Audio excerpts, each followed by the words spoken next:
Oh, hi there guys, and welcome back to What the Hell Is This?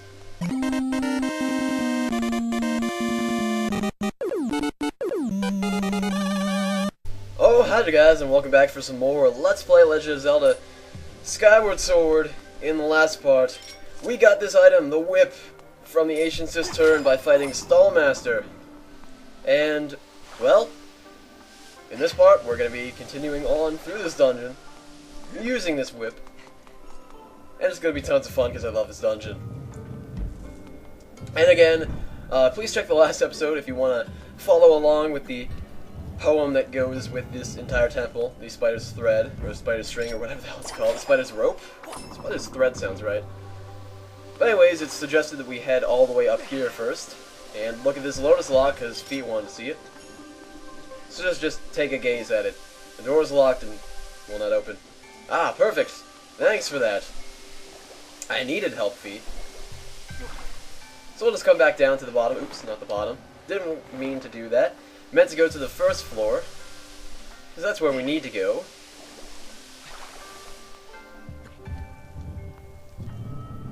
And now that we have the whip, I think we can enter a new room.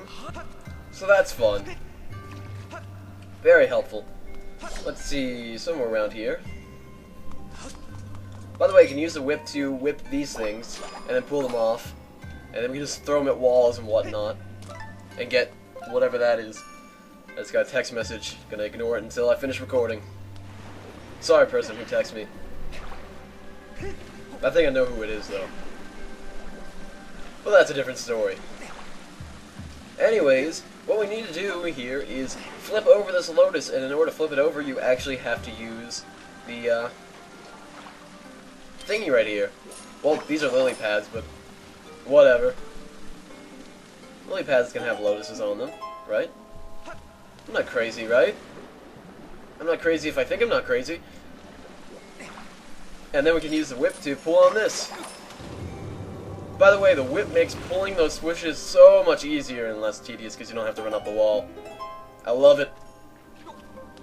And now that opens up this area that we couldn't get to before because the waterfall was blocking it and it would just push you out if you try to go through it. So now we can come up on here. And I don't think the whip can be used on spiders, but let's just go ahead and check. On Skulltulas, nah.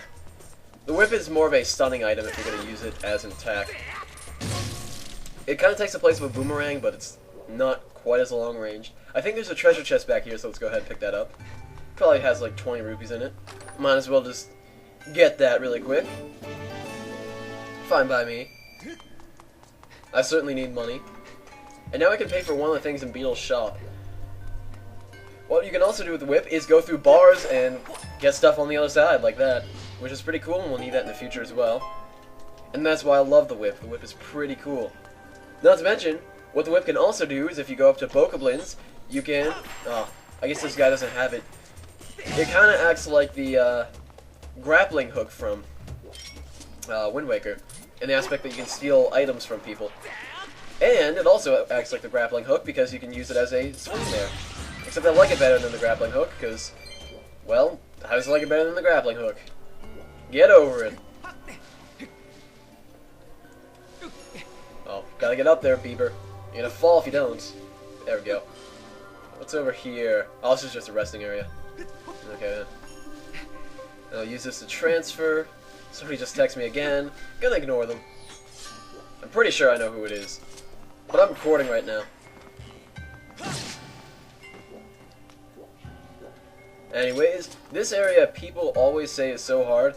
What you gotta do here is shoot down the Skullwalchula, and then you can simply just whip this from here, and it kind of looks like you can't reach it, but I swear you can.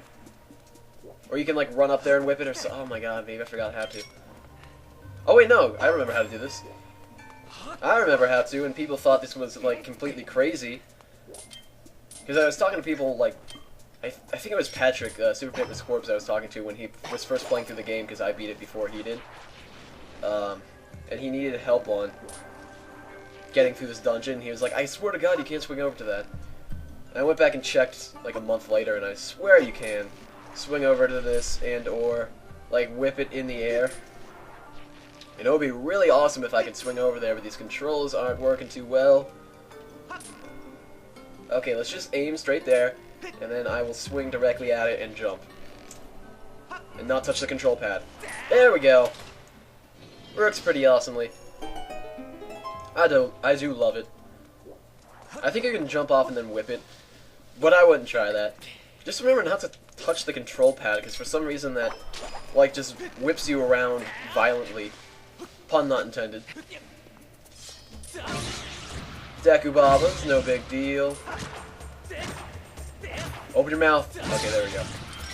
Open your mouth and say, ah. About to give you something delicious. My sword. But now we have activated a toilet. A giant toilet. And of course, first thing you see, or the first thing you do when you see a giant toilet is go inside of it. Oh my god! That thing is massive. Kill it, kill it, kill it, kill it, kill it. Wait, hang on 1 second. Kill it, kill it, kill it. Oh man. Kill it, kill it, kill it, kill it, kill it, kill it. There we go. And I see a whole bunch of blessed butterflies going over here, and there's a green spot, so I might as well just play my harp. And it gives us a goddess wall. And I'm gonna definitely draw the Triforce right this time. I swear. Oh, come on, I was Skyward striking. Come on. Goddess, I need your power. There. Oh, no. There we go. Good. Okay. Now I'll just draw the Triforce. Better this time. Oh, God, this is looking ugly. That's a Triforce. Yeah. Yeah, that's a Triforce. No, that's bombs. Okay. It really doesn't like my Triforce, I guess. Oh well, I'll get it right eventually. But now we can go down the toilet. Through a warp pipe. And we have entered the less than great part of the dungeon. I mean that from a beauty standpoint, or a maintenance standpoint, I suppose. Because this part's still fine, I like it. And this part also has to do with the poem. So there's that. Oh my god, I forgot to upgrade my beetle. I meant to do that when we went to Skyloft last time. Oh well. I'll do that next time we go up to Skyloft. By knocking these Skulltulas onto these lily pads, you can flip them over. And we only really need to flip that one over, but I was just getting rid of the spiders so they don't annoy me. By the way, more symbolism in the poem. This is supposed to be the river mentioned in the poem. Or so I've heard from Zelda Dungeon. And as you can see, this guy has a little bit of glittering over on his side. So we can whip that away from him. And get ourselves a small key. Which is pretty cool. I like the use of the whip there. And now we can use this to open this locked door. And go ahead through and follow this river. Oh my god! I just checked the time. We're only 8 minutes into the episode. I could have sworn we were like 20 minutes in. I thought it was going forever here. Oh well. A lot of progress in a short time. Again, symbolism from the poem. Master, I have some important information that I'm certain you will want to hear. There is a large treasure chest in the area. Really now? There's an 85% probability it contains a key, like the rest of the chests that look like that in the game. Oh, Fee, you're annoying. Ow, that hurt. Stop it. Don't get up. Okay, good. And we'll head over to that giant bone pit and... Oh, maybe we won't, because we have to take a warp pipe up. I guess we finished World 2-2. 1-2. Right. Well, we finished World 1-2 and now we're in World 2-2, because it's all made of water now. I guess we'll head over there really quick, because this is a shortcut. So I just want to get this bar off. These bars off. There's not only one bar. Well, in this case. Anyways. I think we need to head over... Can't head over there yet, can we? I'd like to whip that, but I don't think I have any ground to whip it with. So there's that problem. Unless I can, like, direct these lily pads with the gust bellows, but I don't think that's possible. That would make it way too easy. Let's see. There's got to be some way I can use... Oh, right. There's a platform over here. Makes sense. And we can use that to whip this and flip it over. And then I'll just get myself some rupees and hearts, because I really need some hearts. Well, I don't really need it, but I'd appreciate hearts. That's enough for now. Jump onto this, and now I can climb this wall. I'm just going to ignore the Skyward because they're no big deal in this game. They don't hurt you or knock you off. They just drain your stamina, so it doesn't really matter to me. Whoa, my controller's going crazy. I'm holding it to the left right now, so that's a bit odd. What's happening here? I'm not holding my controller like this, so if I'm not killing this guy fast, the game's fault, not mine. In fact, hang on one second. I'm going to adjust my sensor bar and see if that does anything for me. Maybe? There we go. It's calibrated again. I have no idea what happened there. Because I was holding the Wii remote to the left and it was pointing to the right. There we go. Finally did. And now we can use this to jump onto this one, flip it over.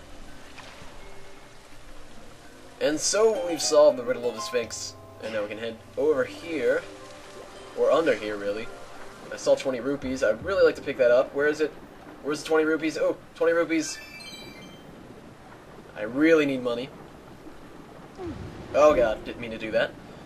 You know, I think there's more empty bottles that I'm missing in the game. I know how to get one of them, which is with Baytrux, whatever you want to call him. The demon we talked to in Skyloft.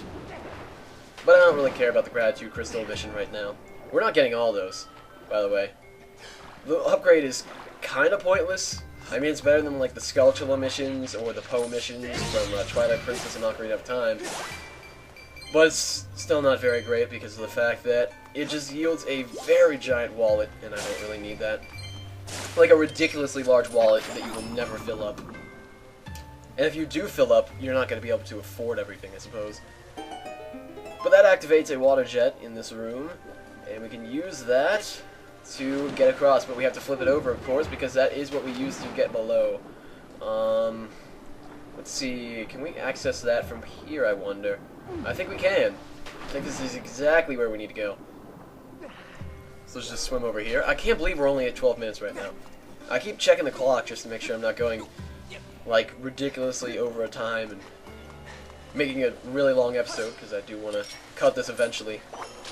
Obviously, I'm not going to do an infinitely long episode, but I want to cut this at like 16 minutes or something, because this dungeon can be done in 3 parts. It's fairly long, but not quite as long as the Nairoom Mining Facility, which I still dislike because of that. Only because of that. That's good design. But anyways, we have reached the highest part of the temple, pretty much. Now there's these guys. These phoenixes, I'm not sure if they're also mentioned in the poem. I figure they are, if they're here. They might be. You can just whip them to the ground, pull them up, and then just completely annihilate them. Those look like phoenixes. They could not be. I don't really know. I'm not a bird expert here. I'm not a, what is that? An orthodontist is teeth, but, oh god, I'm gonna fall. Wow, convenient. Okay then. This switch should do something awesome. Let's see what it does. Oh yeah, that's right, we gotta swing it downwards when it's up like that. Oh, it adjusts the Buddha. So now, the Buddha enters the hell part. So now we can go through the Buddha's feet. Which is awesome. I'd like to head over there, but I don't think we can get over there. Let's see, is there anything else I can do? What's this do? Let's just yank it. Okay, so now that's a shortcut up to here. Alrighty, cool beans. So now we should probably head through the Buddha and take out that stuff. Go to the hell place. It's supposed to symbolize hell in the poem, so that's why I'm just referring to it as hell. Even though, at first glance, I wouldn't really call it a hell, because there's like, we'll get to it later. I'll talk about it later, probably in the next part. Because when we get like halfway through hell, I'll probably just stop. I swear to God, there should be a piece of heart somewhere in this temple, but I can't find it. Oh well, whatever. I'll find it eventually.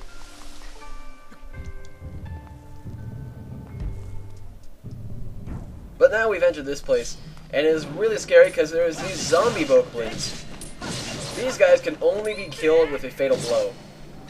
You can knock them down over and over again, but they will not die until you fatal blow them. Which is why these guys can be really hard and creepy. And they also act like re-deads in the aspect that if they touch you, they're going to end up completely humping you, and it's just really nasty. I think if you knock them into that purple acid, though, they also die.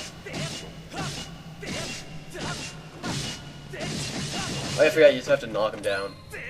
So you can just do some sort of hard swing on them. Like that, you can just do the one attack, I forgot what it's called. I know they tell you in Twilight Princess, but I don't remember what it's called. I don't want to memorize these sword techniques, but anyways. I think that's all the zombie bokoblins in the area. Don't really need to kill all of them. In fact, you can just come straight over here. And no, I'm just going to ignore these guys from now on. I wonder, do these guys drop anything awesome if I whip them? Nope, just spin them around. Well, that's a good stunning technique, I suppose. Like right there. Oh, I can just spin you around. That's fun. Insert song reference here. I'm assuming everybody knows what I'm talking about. Whoa, that's a lot of keys. Put really easy to take out. Oh, I'm not going to grab that monster claw just because of it. Oh no, I meant to not grab it. Damn it. Just because the fact it's going to tell me about it. Seems like you get a monster claw like every single part. There's butterflies around here. That's a good sign. Maybe it's right over here. There's like a Sheikah stone or something. There's 2 butterflies over here. Or maybe they're just there for decoration. Alrighty then. We can't do anything over there yet. But what we can do is take out our beetle and use it to go through... Oh god, what's happening here? Through the eyes of this thingy. And I think after we go through these eyes, we're going to end the episode here. Through this... I'm forgetting the term. Crap. Kabuki. Kabuki demon. Right. I assume. But anyways, I think we'll continue on in the next part. So thank you guys for watching. In the next part, we will probably finish up the Ancient Cistern. See you guys then.